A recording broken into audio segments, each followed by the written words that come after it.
Yo, what's going on? Today we're talking about Atlas passive tree setup for good currency, low investment.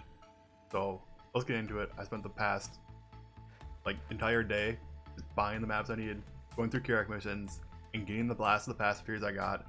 So we're sitting at, you can see 113 of 117. I have 4 uniques left to finish out this. Get the last few points. I already know they're going to be allocated for just this low investment start of really hard currency farming. Got the 2 void stones from Exile and Eater. I threw a sexton on them, just kind of a random one. I don't have any sextons, so I'm not just want to get a little more pack size and just kind of get into it. So that's where we're at on that. And then we're gonna jump into the passive tree, run a map, talk about what I did, how these maps are getting so juiced out, just like tons of loot. It's insane. The new passive tree helps so much on top of the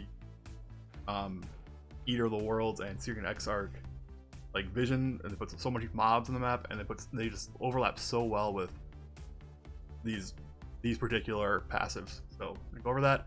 If this helps you out at all, you have any or you like the content or whatever, subscribe. My Twitch is down below, live pretty much every day, so make sure to follow there. And leave a comment below if you have a different setup you're using.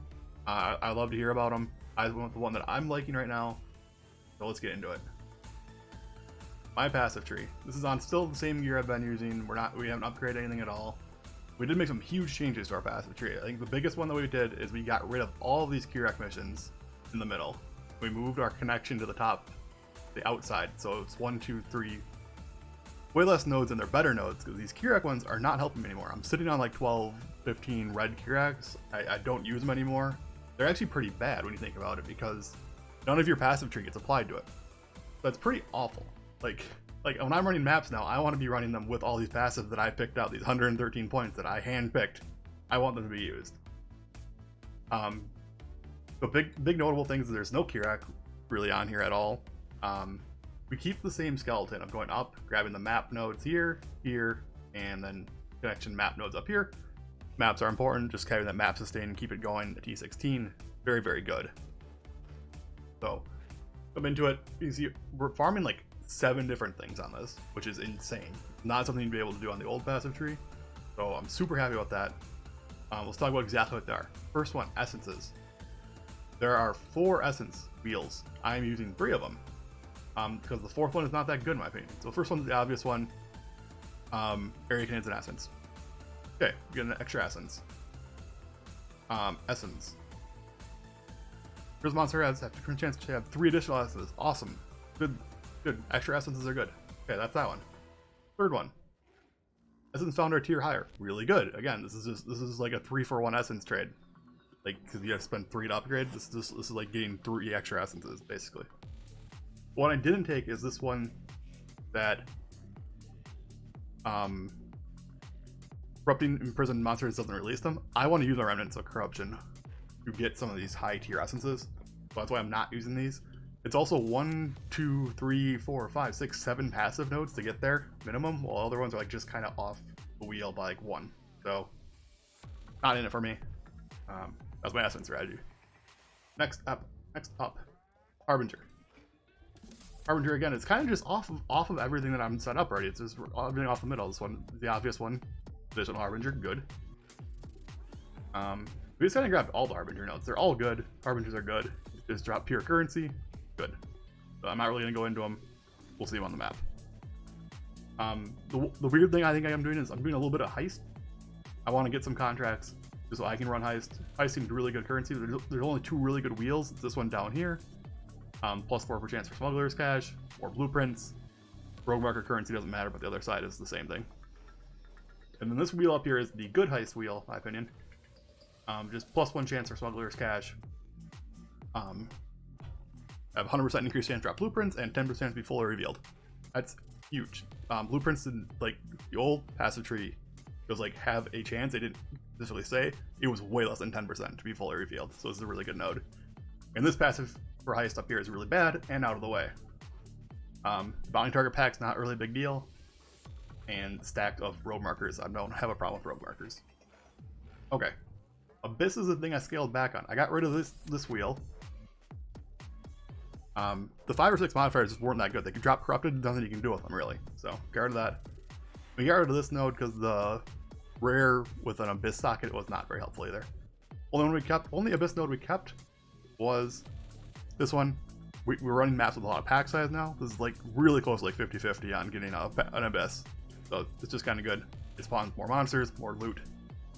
Big fan. Alright, the one that I went into that I personally love the most, Expedition. So we drop down here, grab the base Expedition, just monsters drop more and chances spawn Expedition. Got this wheel over here. I'm gonna come back to this one actually, because this is the second most important. It's the logbook wheel. 50% increased quantity of logbooks dropped. Area hits 20% increased monster markers. This is huge. If you're running Expedition, you have to be running this node. There's no exceptions. And lastly, we grab this wheel. A little bit extra. These are the big ones. The vendor reroll currency. We get 2 5%ers, so that's 10% vendor reroll currency. It is so good. As the league goes on, Expedition has become way more valuable. So make sure to grab these if you're in Expedition. And we're able to get the 2 big nodes. We have extra remnants, extra suffix modifiers, which can be the chance to drop logbook, so that's good. And then an extra explosion and bigger radius just makes it easier. Expedition. Last thing is Eater of Worlds. I'm running Eater of Worlds on all my maps. I'm on the right side. If you're on the left side, do the same thing with Seer of the you're in Exarch. Same thing, but we're going for pack size. This top node that we're what we're concerned with is the pack size. Grab all these pack size nodes. And then we're coming up here and just grabbing this, making sure we get this notable 50% increased chance of altars. Altars are huge. Drop so much currency. So if you're running either side, I recommend getting the corresponding passives for this. And last thing, and where I'm going to spend the last 4 points, is going to be on the sextant node at the top. Just more currency chance is good. Doing that, and then 1 extra use, that's just saving you like 33% on all your sextants. Kind of huge. They're a little bit expensive right now, and they're not super common drop rates. So need more of them, and they last longer. Very good. Last thing I'll mention, if possible, always use these top line nodes for connecting instead of using these bottom line nodes. These 2% increased effective modifiers is huge for pack size, quality of loot, all that sort of stuff. So make sure to do that. With that, let's jump into my setup on what I'm running. So I just grabbed a T15 out of my pool. What I'm doing right now is I'm just running maps that I have. I'm not going out and getting anything special. For the most part, I'm just running the base. So I got a T15. I've been running 16 also, but I love Belfry. It's a good map for this. Chiseled, Elk, so 20% quality, just an Elk. What I'm running for cheap investment is Ambush Scarab, Harbinger Scarab, Carto Scarab. This is super cheap. You can go more. Expedition Scarab would be great, but the expeditions are getting expensive. I have a bunch of them because part of this is that we oh.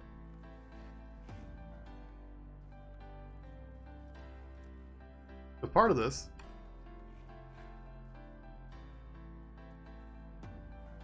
is that we get a lot of scarabs. So I'm just using scarabs that I have. These are just rusted scarabs that I have in my inventory. They sell for like 1C a piece. So in all, we have like 4C. The map probably more than 4C, but it's not bad. Let's jump into it. Let's see what this map looks like. It is so many minions, so much juiced out, so much loot. So it shouldn't die.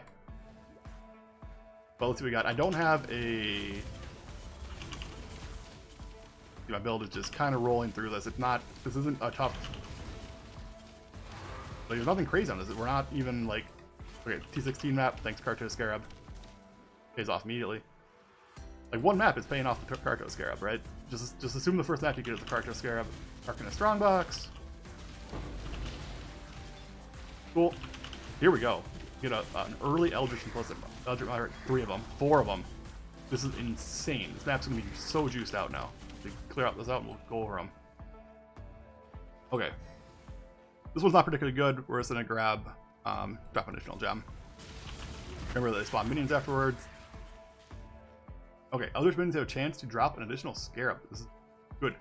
This is where we get all of our Scarabs that we're going to be using for the entire time we're doing this, basically. So we can just self-sustain this. Alright, drop a unique.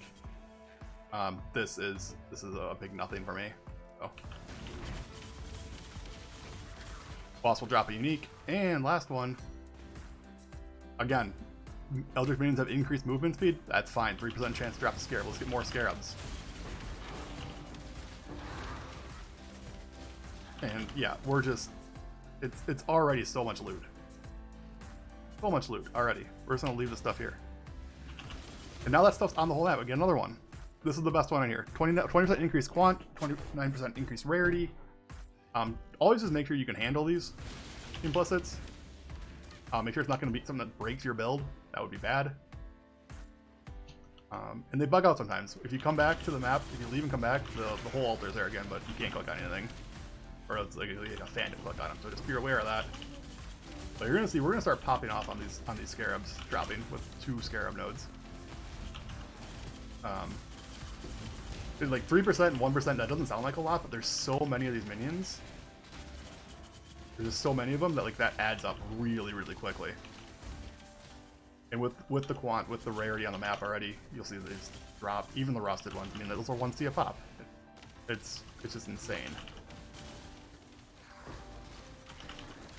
I think we had a dread there. We could have remnant a crouch into it, but we're just kind of running through this. We got no problem on the stuff. Essence, yeah, we had a dread. Could have corrupted it. We have remnants corruption. I'm just running in these maps with my remnants on me. I'll skip Kazuya for now. We aren't like we're not farming that. So I said Blight Scarab, you know, she's here. You know, Scarabs just by being here. Not a real thing. Don't do that. We got our first Harbinger. We should get like 3 Harbingers with a rusted because we have 1 from our passive tree and then we have 2 from the Scarab. So we should have 3 total. More Eldritch minions. There's just so many of them because the pack size node that we took in our passive, right? That just makes anything that buffs those drop rates on those is insane. Absolutely insane.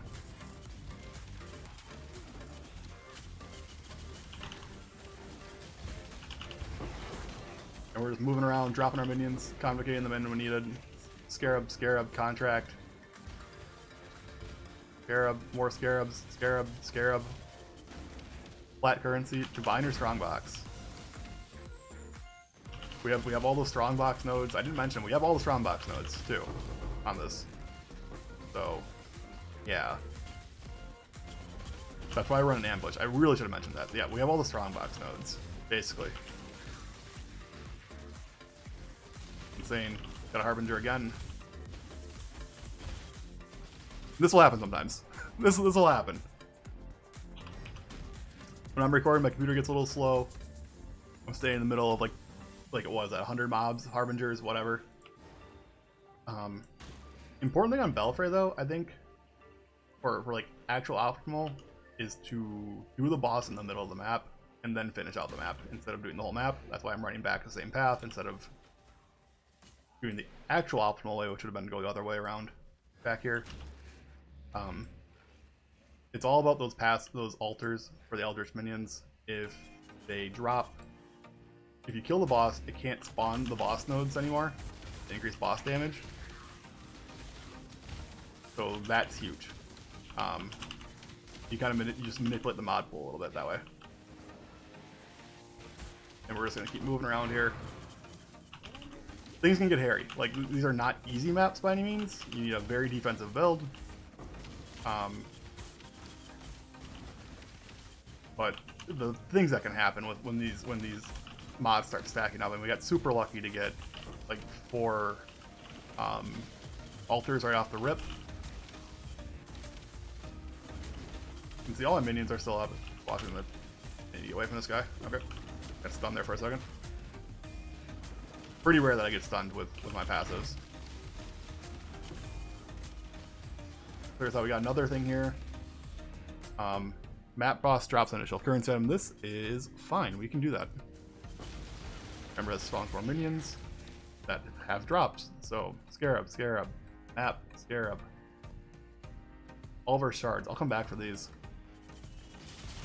Get our strong box.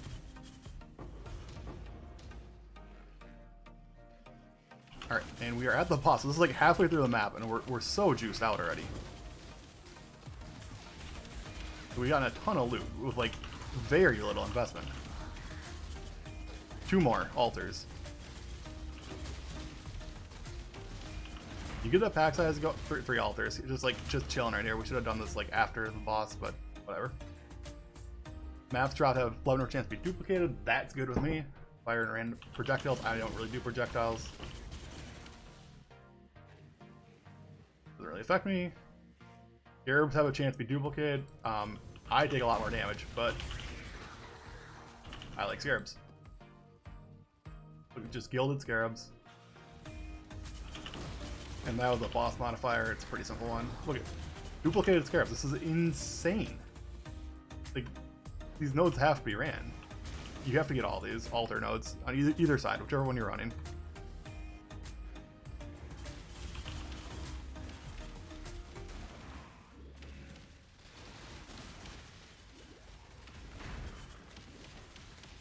And even with the buffs, to my boy here, he's just nothing.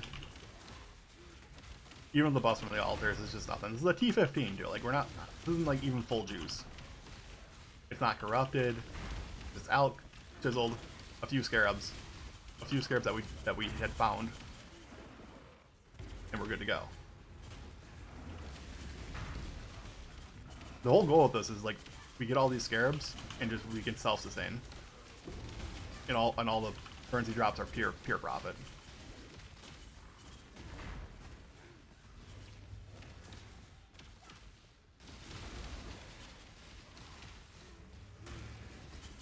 Okay. I'm just standing in a bad spot.